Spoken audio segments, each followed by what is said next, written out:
Since all potentials in the physics dimension known as a quantum or the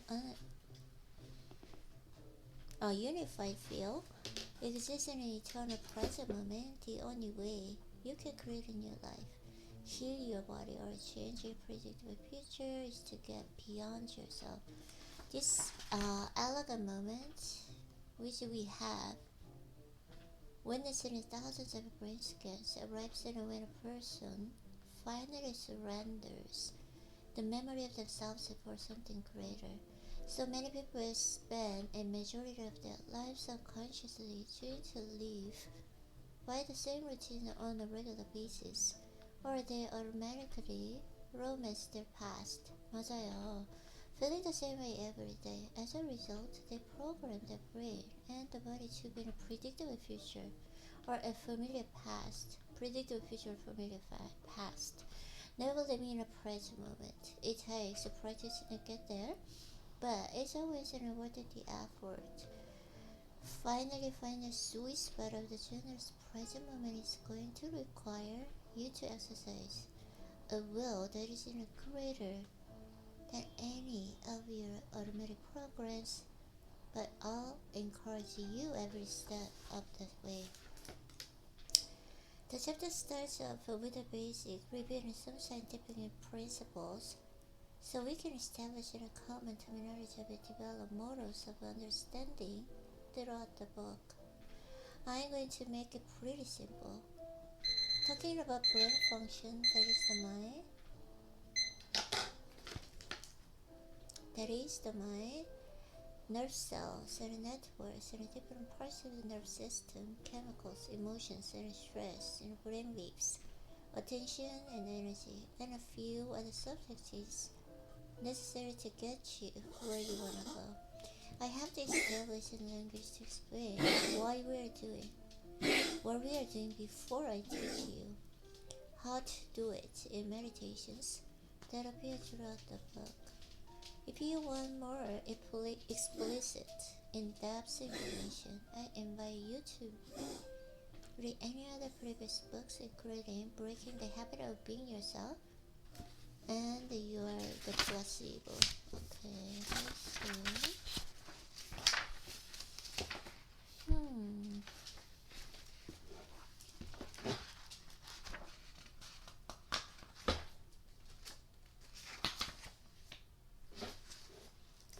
How stress hormones takes over.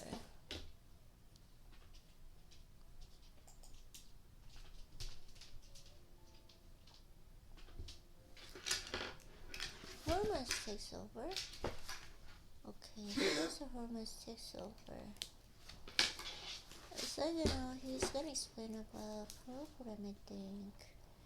By repeatedly recording the experience, she was intentionally anchoring her brain and the body to the past. Emotions and chemical consequences or feedback of the past experiences. As a senses record incoming information from the environment, clusters of the neuron organize into networks. When they freeze into a pattern, the brain makes a chemical that is then sent throughout the body. That chemical is called an emotion. We remember events better when we can remember how they feel. The stronger the emotional quantum from an event, either good or bad, the stronger the change.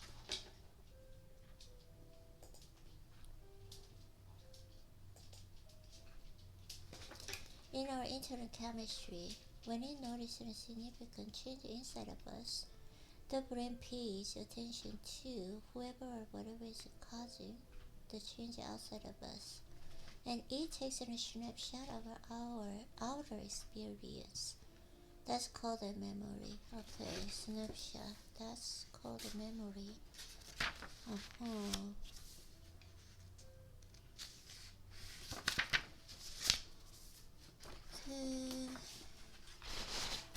By going within and changing our unconscious thoughts, automatic habits, and reflexive emotional state, which had become hardware in her brain and the emotional condition in her body, and I was no more committed to believing in a new future than believing in hers and familiar past. She used her meditations, combining clear intention with an elevated emotion, to change her state of being from biologically living the same path to living in new routine. Her body's unconscious mind did not know the difference between the real event and the one she was imagining and emotionally embracing. She also knew, through her understanding of epigenetics, that is the elevated emotions of love, joy, gratitude, inspiration, compassion, and freedom could signal uses to make a healthy process and affect the body's structure and function. She fully understood that it's in the stress chemicals that have been coursing through her body had been turning on unhealthy genes. Then, by fully embracing those elevated emotions with a passion greater than stressful emotions, she could turn on the new genes and change her health. So she kept doing this work, striving to become so conscious of her unconscious thoughts, behavior, emotions that she would not let anything she did not want to experience slip by her awareness. After the first year, Anna noticed that she was slowly starting to get better mentally and emotionally. Anna was breaking the habit of being herself, inventing a whole now self instead.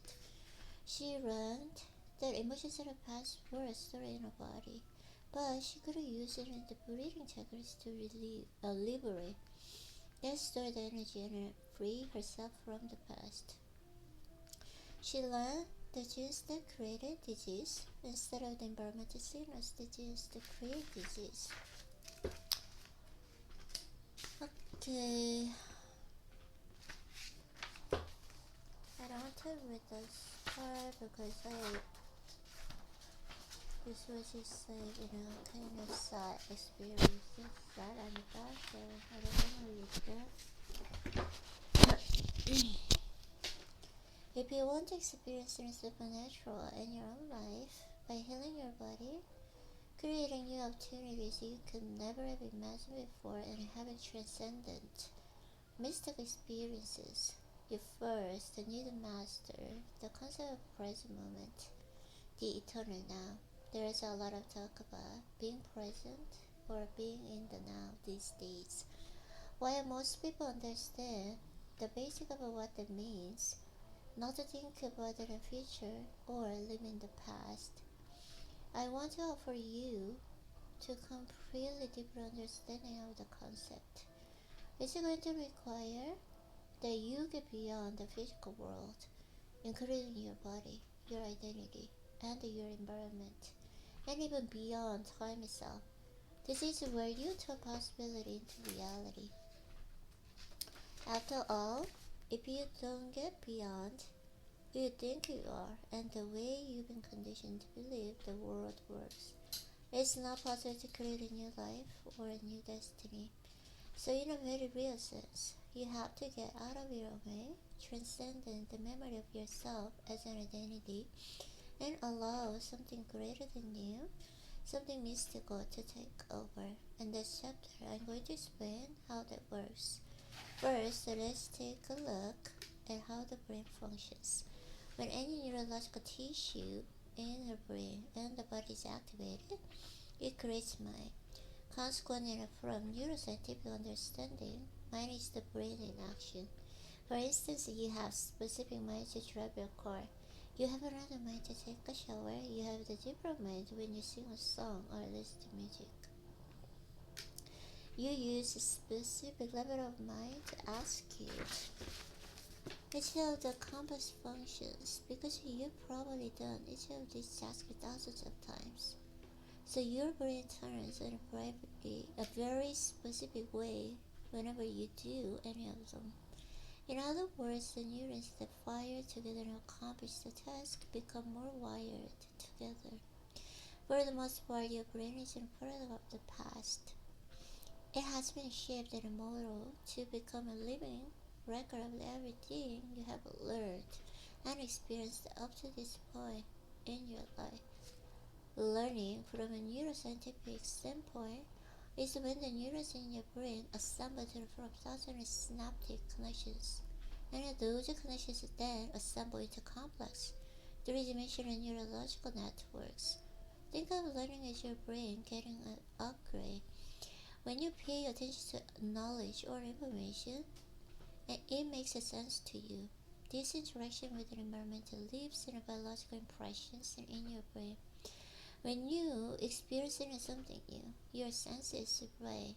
The stored neurological in your brain and even more neurons come together to make even more enriched connections, upgrading your brain even further.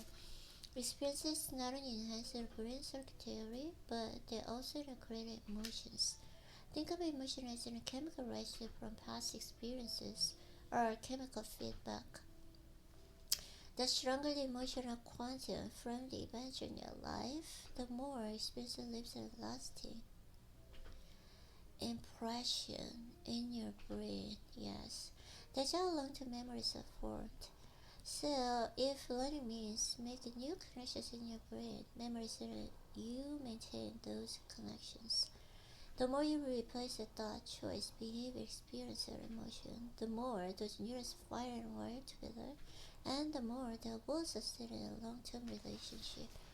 Yes, therefore, when experiencing changes in how you normally feel, chemically or heightens your attention to a cause that you will associate a specific person or thing with where your body is at a particular time and place.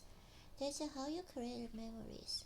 By interacting with the outer world, it's just safe to say that the only place that the past actually exists in the brain and in your body.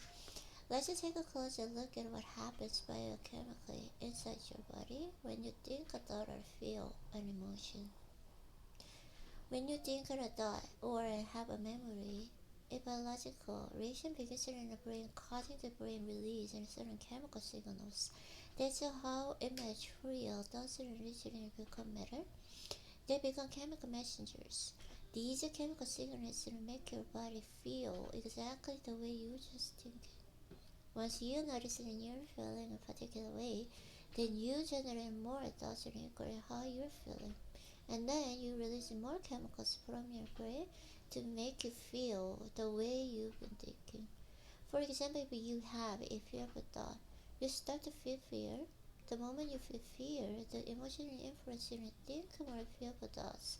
And those thoughts trigger the release or even more chemicals in the brain and the body that makes you continue to feel more fear. The next thing you know, you get caught in a loop where you thinking creates a feeling and your feeling creates a thinking. If thoughts are in the vocabulary of your brain and the feeling are the vocabulary of the body, and the cycle of how you think and feel becomes your state of being, then your entire state of being is in the past. When you fire and wire the same circuits in your brain over and over again, because you keep thinking the same thoughts and you are wiring your brain into the same patterns. As a result, your brain becomes an artifact of your past thinking. Anytime, it becomes easier to automatically think in the same way. At the same time, as you repeatedly feel the same emotions over and over again, since I just said, emotions are the vocabulary of your body and the chemical register of past experiences. You are conditioning your body into the past. Yes. So now let's look at what means for your day-to-day basis. Give what you just learned about feeling emotions and being the chemical and products of the past events. The moment you wake up in the morning and associate with a familiar feeling called you are starting your day in the past. So when you start to think about your problems, those problems which are connected to the memories of the past experiences of different people or things at certain times and places. Create the familiar feelings such as unhappiness, futility, sadness, pain, grief, anxiety, worry, frustration, unworthiness, or guilt. And those emotions are driving your thoughts, and you cannot think greater than how you feel. then you're also thinking in the past. If those feeling emotions and influences the choices you're going to make that day, the behaviors that you're going to exhibit or experiences and you're going to create for yourself, then you're going to be predictable and your life is going to stay the same. If you keep doing this in the same routines over and over again, that will become a habit. A habit is within the set of automatic, unconscious thoughts, behaviors, and emotions that you acquire through frequent repetition. Basically, it means your body is now on autopilot, running a series of programs, and over time, and your body becomes the mind. You've done this in routine so many times that your body automatically knows how to do certain things that are better than your brain and conscious mind. You just switch it on autopilot and go unconscious, which means you will wake up next morning and essentially do the same thing all over again. Yeah. In a very real sense, your body is dragging you into the same predictable future based on what you've been repeatedly doing in the same familiar past. You will think the same thoughts and then make the same choices that lead to the same behaviors. They create the same experiences and they produce the same emotion. Over time, you've created a set of hardwired neurological networks in the brain, and you have emotionally conditioned your body to live in the past, and that past becomes your future. Because essentially the same actions you took today are the ones and you're going to take tomorrow, and the day after day, and the day after day. Let's face it. If you keep the same routine as yesterday, it makes sense that your tomorrow is going to a lot like your yesterday. Your future is just a rerun of your past. That's because in your yesterday is creating your tomorrow. Each of those vertical lines represent the same thought that leads to the same choices that initiates an automatic behavior that creates an unknown experience that produces a familiar feeling or an emotion. If you keep reproducing the same sequence, in time of those individual steps and emerge into an automatic program. This is how you lose in a free will to a program. We could say that your mind and the body in the known, the same predictable future based on what you did and in the same familiar past. And in the unknown, certain future there is no room for the unknown. In fact, if something new happened, if something unknown were to unfold, your life and at that moment to change the same predictable timeline of your day, you'd probably be annoyed at the disruption of your routine. You'd likely consider it troublesome, problematic, downright inconvenient. You might say, "Can you go back tomorrow? This is not my time." The fact is, there is no room for the unknown in a predictable life. But being predictable is not how the unknown works. The unknown is unfamiliar, uncertain, but it's also exciting because it occurs in ways you cannot expect or anticipate. So let me ask you, how much room in your routine, predictable life do you have for the unknown? And of course you're right, but that's because you're the same. By the same means, if you're in an automatic program and cannot predict the feeling of an experience in your life, you will probably hesitate to engage it. You need to look at one more aspect of thinking and feeling to get full picture of what's happening. When you keep living in the same state of being, this thinking feeling loop also produces a measurable electromagnetic field in the surrounds of your physical body. So if you're recreating the past day after day, thinking the same thoughts and feeling the same emotions, we are broadcasting the same electromagnetic field over and over again, sending out the same energy with the same message. From the perspective of the energy information, this means the same energy of the past continues to carry the same information, which then keeps creating the same future. Our energy stand is essentially equal to our past.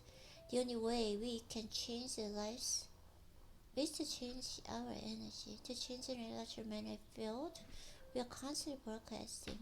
In other words, to change our state of being, we have to change how we think and how we feel. 맞아요.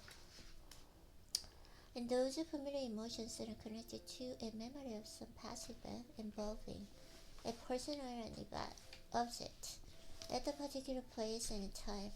Then your attention and your energy in the past as well. As a consequence, you're spawning your energy out of your present moment into your past. By the same means, if you start to think about all the people you have to see, the things you have to do, and the places you have to go certain times in your routine day, you're spawning your attention and energy into predictable known future. All of your energy is now completely commingled within those non-experiences in that specific line of time. Your energy is creating more of the same, and your body is going to follow your mind to the same events in your same reality. Your energy is being directed out of the present moment and into the past and in the future. As a result, you have a better energy left and created unknown experience in new timeline. So now, let me ask you this. Could it ever be possible for your body to start following your mind to the unknown? If so, you can see that you would have to change where you put your attention, and that would lead to the change in energy, which would require you to change how you think and how you feel long enough for something new to happen. While it may sound incredible, this is indeed possible. If you're familiar with this work, you know that I'm in love with the concept of mental rehearsal. I'm fascinated by how we can change the brain as well as the body by thought alone. Think about that for a moment. If you focus your attention on specific imagery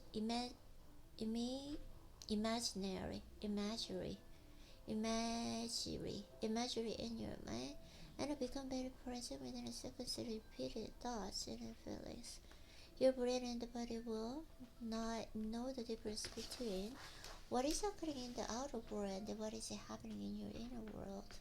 So when you're fully engaged and focused, the inner world of imagination will appear as an outer world experience, and your biology will change accordingly.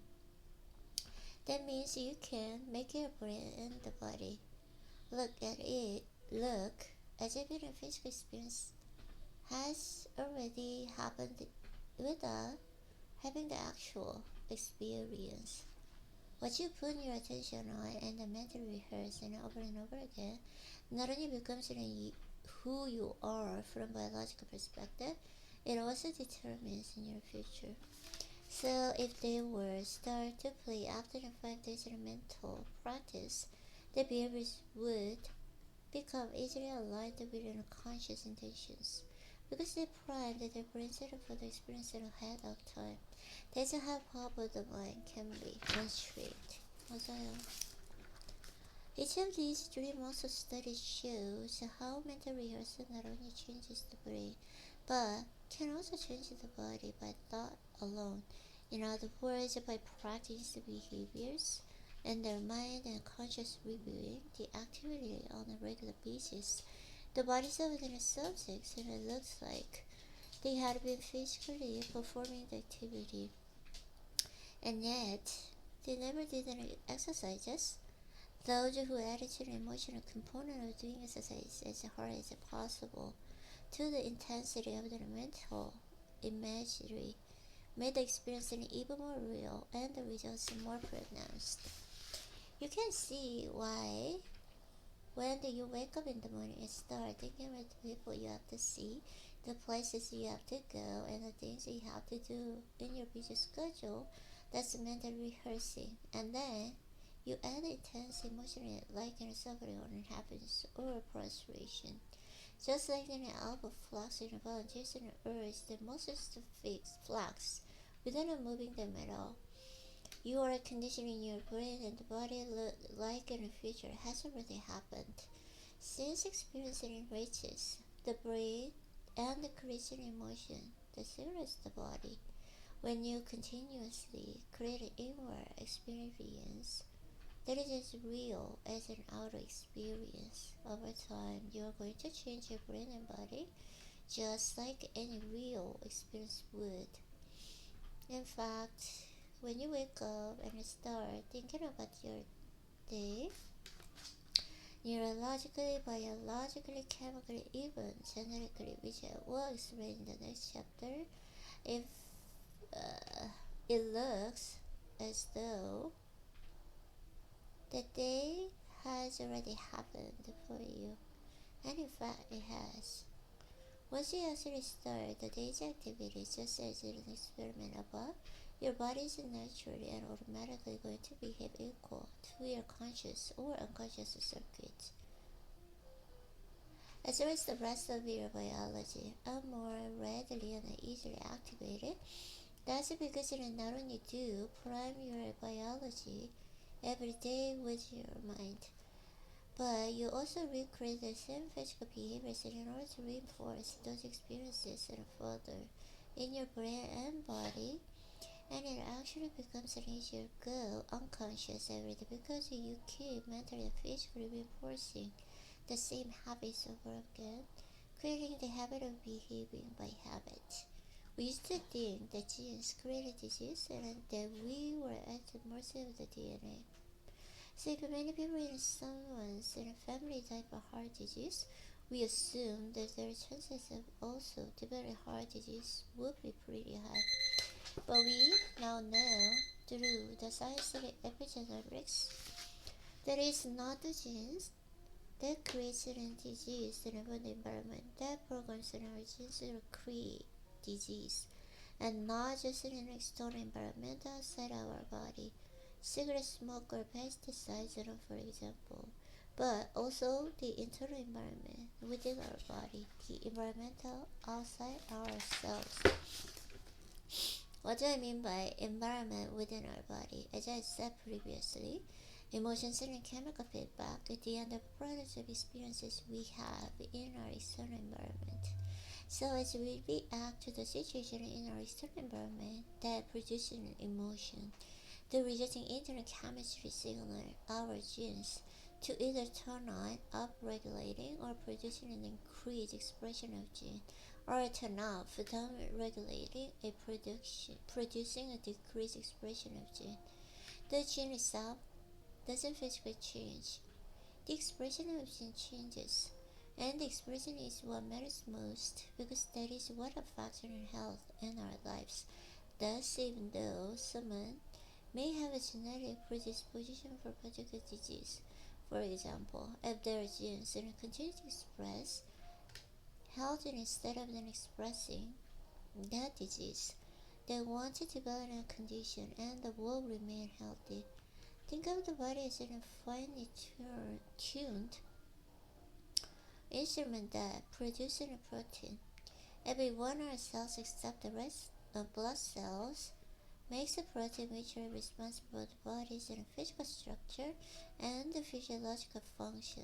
For example, muscle cells make specific proteins known as actin and myosin, and skin cells make the protein collagen and elastin. Immune cells make antibodies, thyroid cells make tyrosine, and bone marrow cells make hemoglobin. Some of our eye cells make keratin, while our pancreatic cells make enzymes like protease and lipase and amylase. There isn't an organ system in the body that does not rely on produce proteins. They are vital part of the immune system, digestion, cellular repair, and bone and the muscle structure, you name it.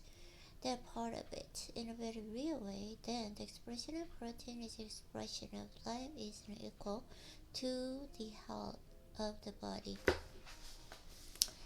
In order for the cell to make a protein, a gene must be expressed. That's the job of the genes, to facilitate and make proteins. When the signal from the environment outside of the cell reaches the cell membrane, the chemical is accepted by the receptor outside of the cell and makes it the way to the DNA inside the cell. Then a gene makes a new protein that's equal to the signal. So if the information coming from outside of the cell does not change, the gene keeps on making the same protein and the body stays the same. Over time, the gene will begin to downregulate. It will either shut off a healthy expression of proteins, or it will eventually wear out, like making a copy of the copy of a copy, causing the body to express in a different quality of proteins. Okay,